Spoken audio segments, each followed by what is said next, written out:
Tonight in 9 News, AFL shake-up. Gillon McLachlan fights back tears as he walks away from the game. The race now on to find his successor. A serious safety breach at Melbourne Airport. A Qantas plane grounded after being struck by a baggage trailer. A 43-year-old cyclist killed after being hit by a truck in Pascoe Vale South. Toby Mitchell avoids jail despite video evidence of another assault in an Echuca pub. Anthony Albanese visits Father Bob as he prays voters will forgive his gaffe. And it's official, the 2026 Commonwealth Games coming to a country town near you. This is Melbourne's 9 News with Peter Hitchener. Good evening. After 8 years in the top job, Gillon McLachlan has confirmed this AFL season will be his last. The outgoing CEO choked back tears as he spoke about what an honour and a privilege it was to serve the game. Ayrton Woolley reports.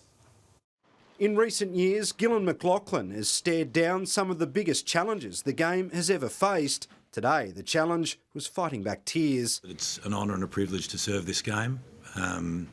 Best game in the world.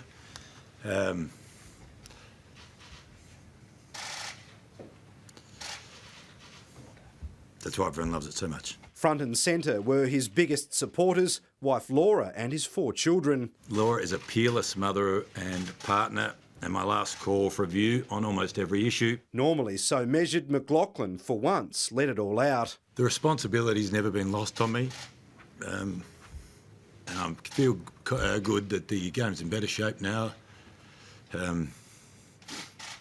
than when I took over. Now 49, McLachlan became the league's top dog after taking over from Andrew Demetriou in 2014. His legacy defined by navigating the COVID pandemic and launching the AFLW competition. Who could forget that famous opening night when he had to calm fans locked out of a sellout Princes Park? I'm sorry, everyone. Not ideal. He was a chief prepared to have a bit of fun along the way. Meatloaf has been sunk forever. Everyone has their day, and I feel this is the right decision, and Richard is supportive of that for the game and then for me and my family. We're not happy with that decision, but completely supportive of it, if you get the sense. Chairman Richard Goyder and the Commission will now be tasked with finding a successor. Gill himself also set to have a role in that appointment. What I do feel absolutely certain about, that whoever replaces me will be completely different. Indeed, the AFL already has a number of capable replacements. The question of gender and a possible first female CEO reaching the Premier. I don't pick their team and they don't pick mine, but I got more than half the cabinet are women, so you get better decisions when you include everybody. At this stage, there's no timeline for any announcement of a successor, but McLachlan won't be departing in a hurry. As far as he and the AFL are concerned, there's considerable unfinished business. On his to-do list, a new broadcast deal, collective bargaining agreements for both the men and women, club funding models, and a resolution on a possible Tasmanian team. Then it's family time, and it's fair to say it was one proud dad watching son Sydney show off his skills on Marvel Stadium. Ayrton Woolley, 9 News. The list of potential replacements is long and varied, but Gillon McLachlan's departure does create an opportunity for the AFL to appoint its first female CEO. Clint Stanaway takes a look at the top candidates. In a quarter of a century, the AFL has had just 3 CEOs, and given footy's emergence from this pandemic, this decision is a crucial one. A number of the contenders already hold big jobs within the league. There is Travis Auld. He's currently serving as General Manager of Finance, Clubs and Broadcast, and will soon negotiate a new TV deal. Footy manager Andrew Dillon is another strong candidate and is seen as a safe pair of hands. So too Kylie Rogers. As Head of Commercial, she's held in very high regard at headquarters and potentially could become the first female in charge of the AFL.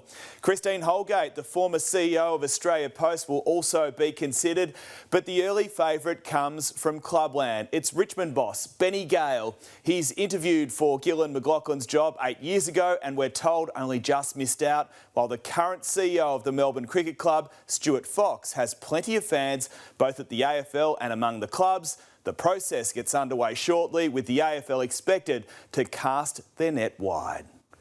A serious airline safety breach has grounded a Qantas Dreamliner with the baggage trailer smashing into the plane on the tarmac. Reid Butler joins me with the exclusive details from Melbourne Airport. Reid, passengers were on board.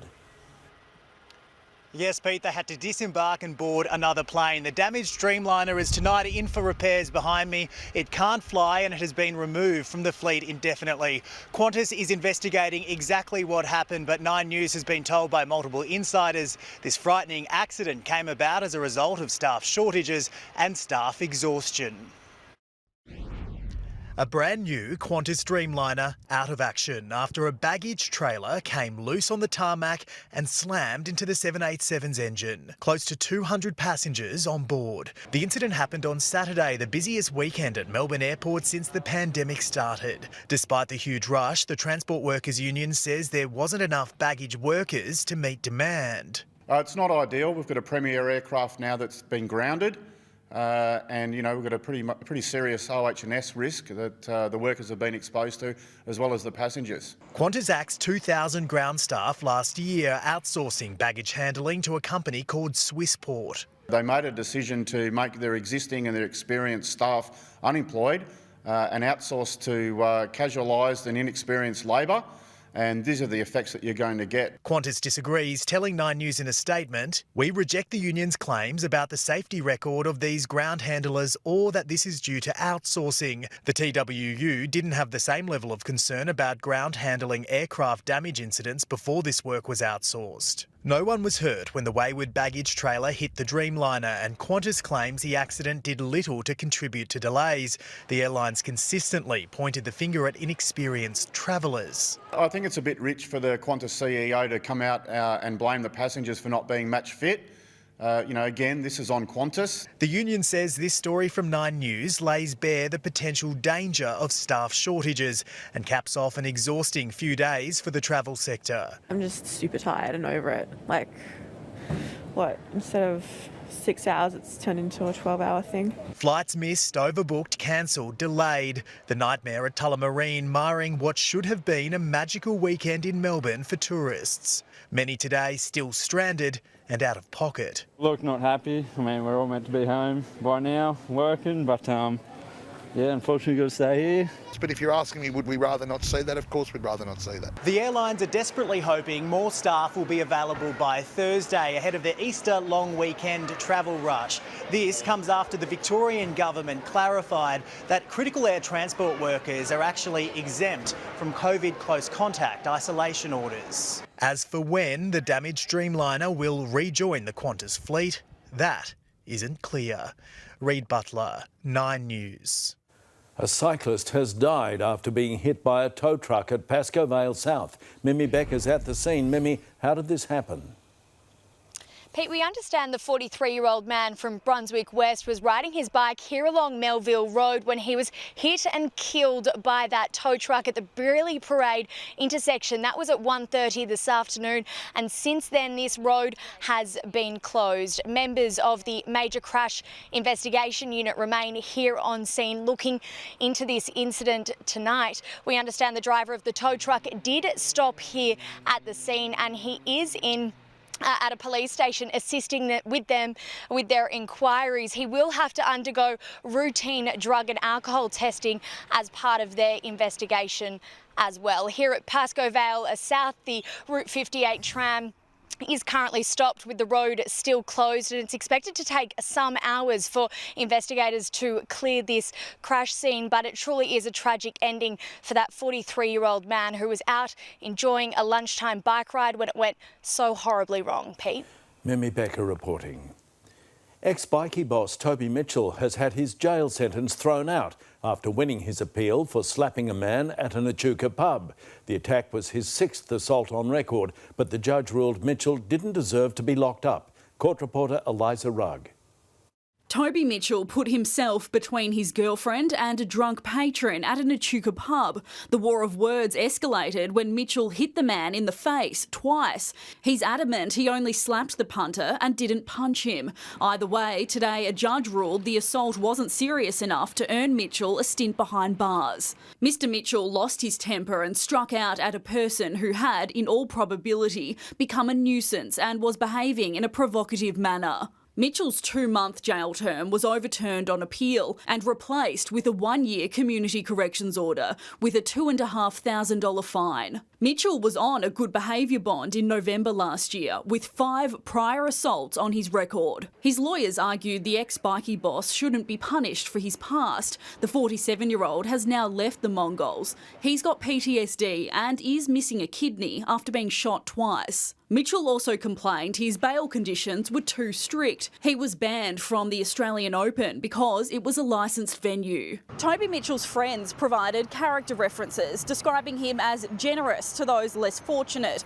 The court also heard Mitchell has not only completed an anger management course, but volunteered to do extra sessions. If he offends again, the judge warned him he'll be swapping his designer sunglasses for prison greens. Eliza Rugg, 9 News. Anthony Albanese has spent the afternoon in Melbourne trying desperately to move on from yesterday's unemployment gaffe. As Chris Uhlmann reports, the blunder continues to haunt the opposition leader and the PM spent the day trying to capitalise on it. Scott Morrison needed a circuit breaker to shift the focus of this campaign on to his opponent. It came on day one. Sure, he didn't know the number, but he didn't miss it by that much. He missed it by that much. The Prime Minister has seized on yesterday's gift gaffe. National unemployment rate at the moment is, I think it's 5.4. Sorry, I'm not sure what it is. Today, the opposition leader tried to draw a contrast with his foe as he continued mopping up. I fessed up, I took responsibility, that is what I will do. Help came from an unlikely ally late yesterday when John Howard was told of the opposition leader's stumble. OK, well, Anthony Albanese didn't know the unemployed. All right, so what? A generosity missing from his successor's script. You can't risk it with a Labor Party and a Labor leader that can't manage money and has no economic plan. By today, the former Prime Minister had received the memo from Coalition HQ. Anybody who wants to be Prime Minister should be on top of those figures. The problem for Anthony Albanese is that his words fit so neatly into the caricature that the Coalition is trying to turn him into. Can you promise Australians that you are across the details of the economy, or are you out of your depth? I'm absolutely across the economy. While the leader stayed on message today, the Labor Party is taking no chances with its candidates being quizzed, blocking an attempt by 9 News to interview a controversial pick for the Melbourne seat of Higgins. Do you still believe that a vaccine rollout with AstraZeneca is a population-level experiment? Look closely at Scott Morrison's campaign and it shows the signs that he is quietly tending his own wounds. He ran the 2019 campaign solo, now with the scars of his own mistakes and as the focus of rising voter anger, he is surrounding himself with senior ministers. I lead a very strong team, but I'm particularly proud of my economic team. Is it a sign that your popularity is on the nose, that you are damaged goods across Australia? No, well, it's not a popularity test. Barnaby said this the other day. You go to the dentist, doesn't matter whether you like him or not, or like her or not, but you want to know that they're good at their job. Anthony Albanese had a better day at his job and now hopes to move on from his horror start. My theory is shake it off. But if you want a friend in politics, buy a dog. And it won't be easy under Albanese. Things won't get any easier for either candidate in this long race to May 21. Live now to Canberra and Nine's political editor Chris Uhlmann. Chris, did Anthony Albanese have a better day today? Yes, he did, Peter, but anything would have been an improvement. The question is, how much damage does this blunder do in the long run?